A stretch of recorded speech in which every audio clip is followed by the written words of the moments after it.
Hola oyentes de Radio Sefarad, hoy tenemos en el estudio a Pascal Roa, nuestro colaborador habitual desde Jerusalén. Hola Pascal. Hola Jorge. Bueno, tú te encuentras en estos días en Madrid, en España en general, pero también has hecho viajes a Portugal y has hecho una investigación como periodista comparando a ver las similitudes y diferencias que hay entre las leyes de nacionalidad para sefardíes de ambos países, ¿no?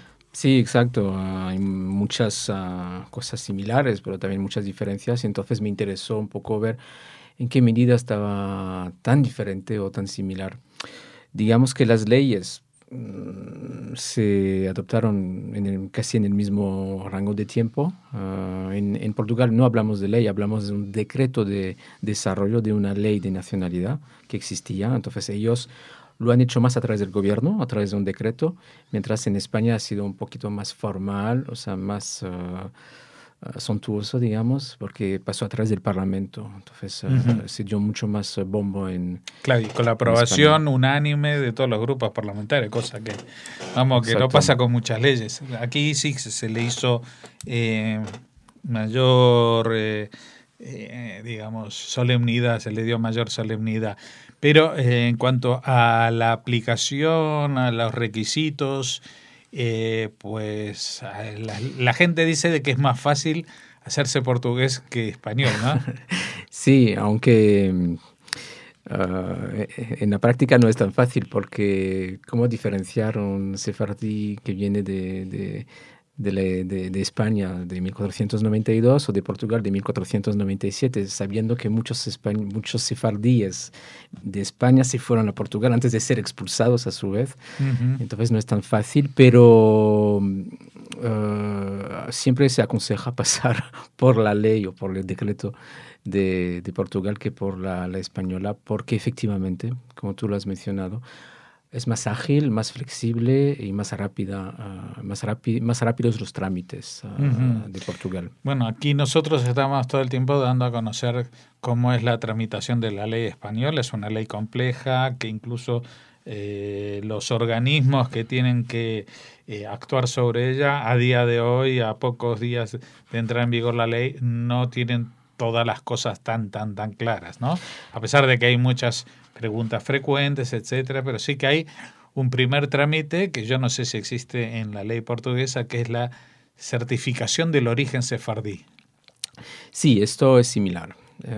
Hay que pasar por la comunidad de Oporto o la comunidad de Lisboa para conseguir ese certificado que es como un primer filtro. Y es el filtro quizás el más importante para Portugal, sabiendo Uh-huh. que en España hay otro filtro importante que es la vinculación con España. Pero, por ejemplo, aquí en la ley, la Constitución española establece que no se pueden hacer diferenciaciones por temas de religión, con lo cual no solamente la ley está hecha para judíos sefardíes, sino para descendientes de judíos sefardíes. En Portugal también existe eso. También el rabino certifica si su abuelo era judío. No, en Portugal no. En Portugal, en el título del decreto se habla de judíos sefarados o judíos de origen sefardí. Uh-huh. Y en España sí que es un poco es más abierto, dejan el campo más abierto. Más abierto y también por ello más complicado de certificar, porque digamos que para las comunidades judías sefardíes, pues a través de los rabinos, de las instituciones sefardíes que hayan establecidas en distintos países, pues pueden, digamos, de alguna manera Ujú. elevar sus consideraciones para que la Federación de Comunidades Judías de España certifique Ujú. el origen sefardí. En el caso de los portugueses, digamos, un rabino en Lisboa, ¿no? Sí. Entonces, ¿él cómo determina si alguien es sefardí o no? Recibe varios documentos que son como en España,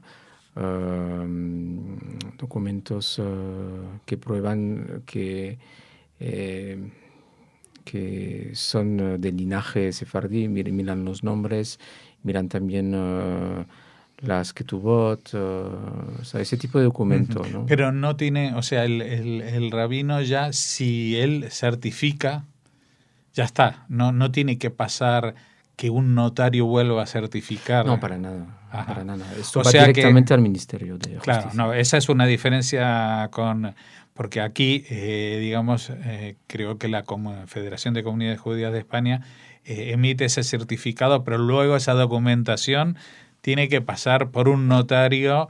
Por lo tanto, no es simplemente una carta, un email que le pueda mandar al rabino, el rabino de, yo que sé, de Belo Horizonte en Brasil, sino que tiene que ser una comunidad reconocida y certificada de alguna manera, ¿no? Todo mucho más complejo. Sí, sí. De hecho, las comunidades de Oporto y de Lisboa tienen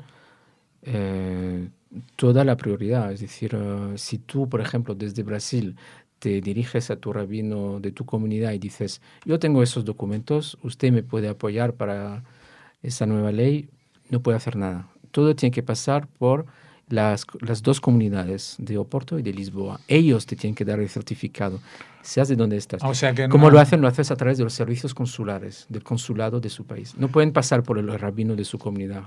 Ajá. O Eso sea que los servicios consulares, el Ministerio de Relaciones Exteriores, por decirlo de alguna manera, de Portugal está al servicio de esta ley, cosa que en el caso español lo echamos en falta.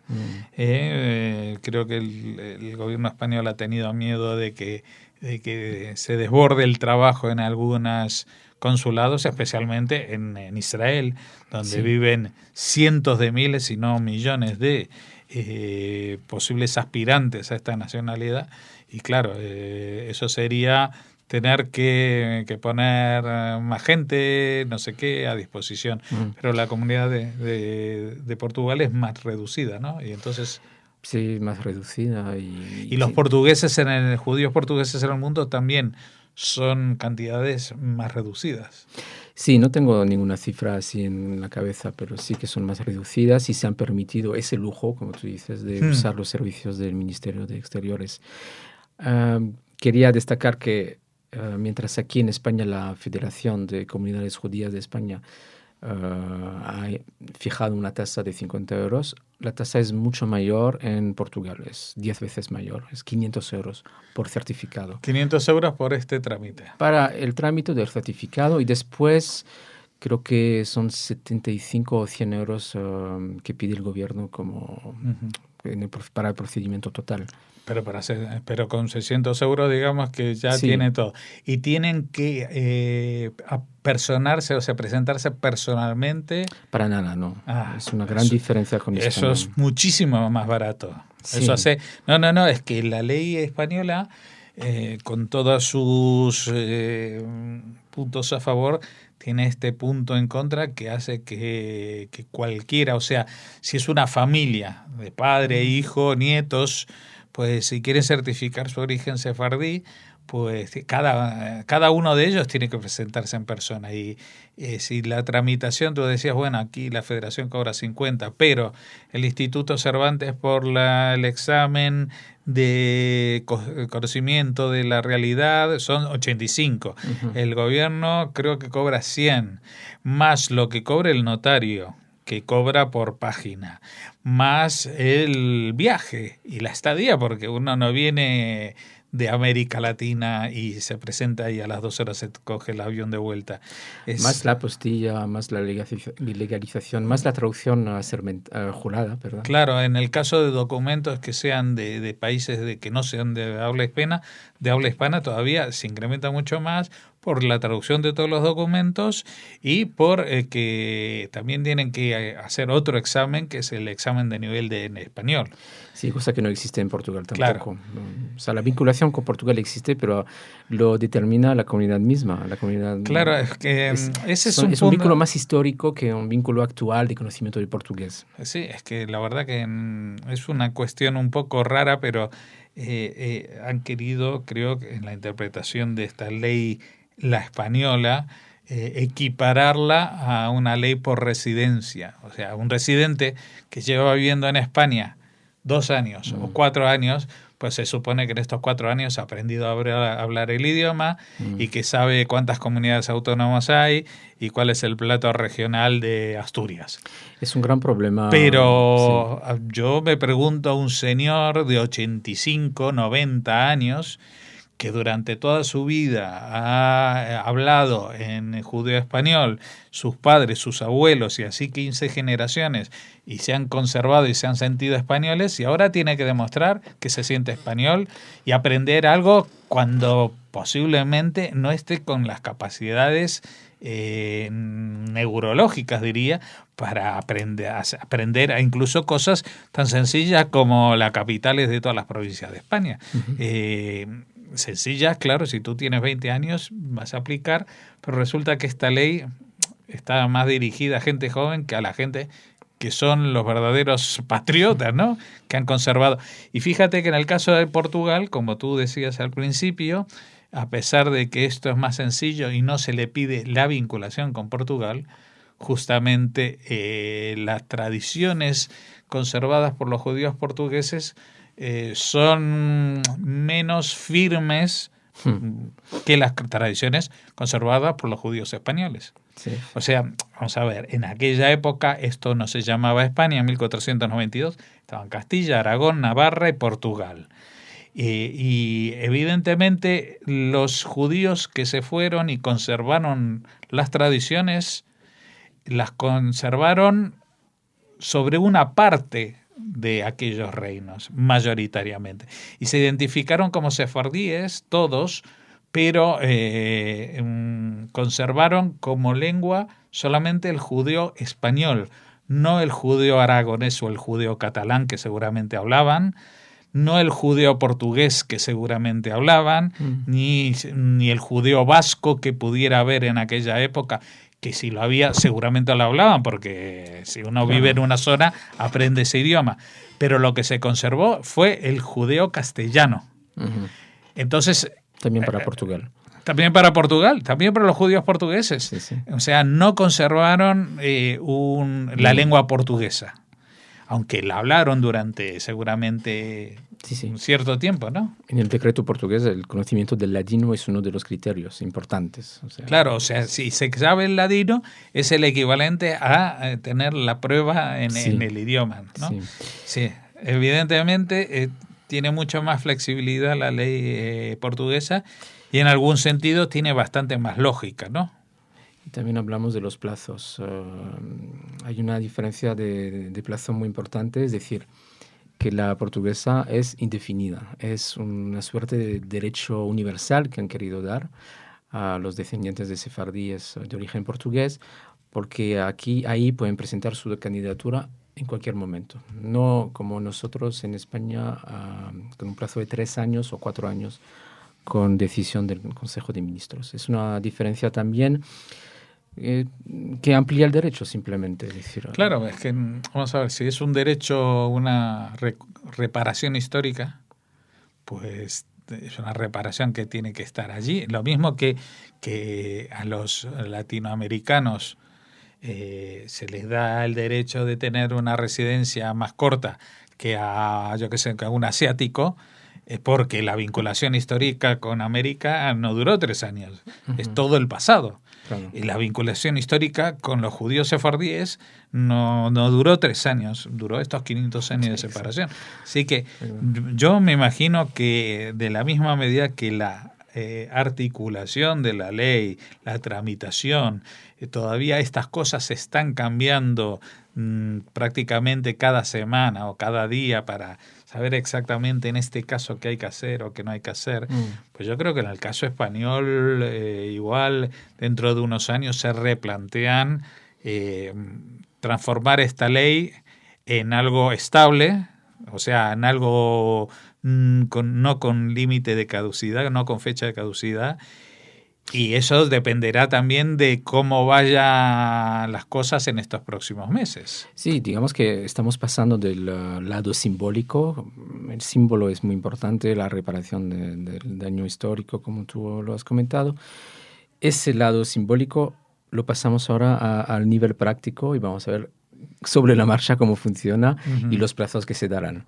Hablando de plazos, ¿los portugueses ya pueden presentar los papeles? Sí, o sea, entró en vigor el 1 de marzo, entonces ya se iniciaron los trámites. Y me hablan la comunidad de Oporto, hablé con el rabino, hablan de centenares de casos, o un centenar de casos, perdón, que ya se han aprobado. Es decir, que Aprobado, pero no son nacionalizados. Todavía no, porque han aprobado el certificado. O sea, ahora están pasando delante de mí. Bueno, y entonces en el caso de ellos, porque aquí después del certificado que emite en este caso la Federación de Comunidades Judías de España, pues y aparte del tema del Instituto Cervantes, que no hay en el caso portugués, del examen de idioma y de conocimientos de la realidad, digamos, política y actual del país, y aparte del trámite del notario de presentar todo esto, pues está el trámite de la jura.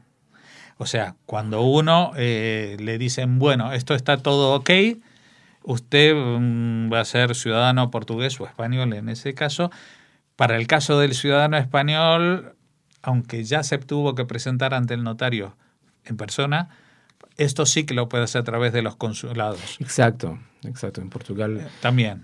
En Portugal vas al consulado de tu país y ya te dan el pasaporte después de todos los trámites. No tienes que pasar por la jura como en España. Y se habla de plazos de 8 meses. O sea, en 8 meses. En 8 meses está resuelto el caso. Está resuelto el caso, sí. Bueno, o sea que si esto empezó en marzo, pues para noviembre, diciembre ya saldrá el primer pasaporte portugués para sefardíes. Sí. Seguramente nos enteraremos en la prensa de alguien se hará una foto con él. Sí.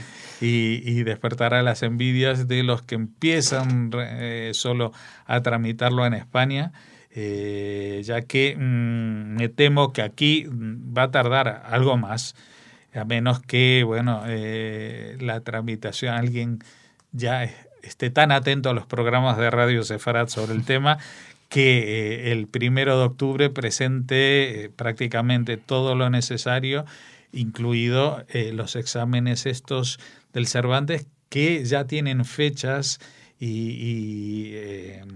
sea, ya en la misma fecha se celebran en todo el mundo, etcétera, etcétera, y cuando la gente pues lo vaya superando, pues será cuestión de que los notarios también actúen con cierta celeridad para revisar el material, y bueno, y ahí se verá si tiene todo el material, si el notario no les pide algo más, y ya pueden presentarse, ¿no? Yo calculo que antes de 6 meses va a ser muy difícil que algún notario tenga enfrente a un aspirante en persona presentándole toda la documentación requerida y aprobada, pero que tiene que llevarle en mano los originales. Sí.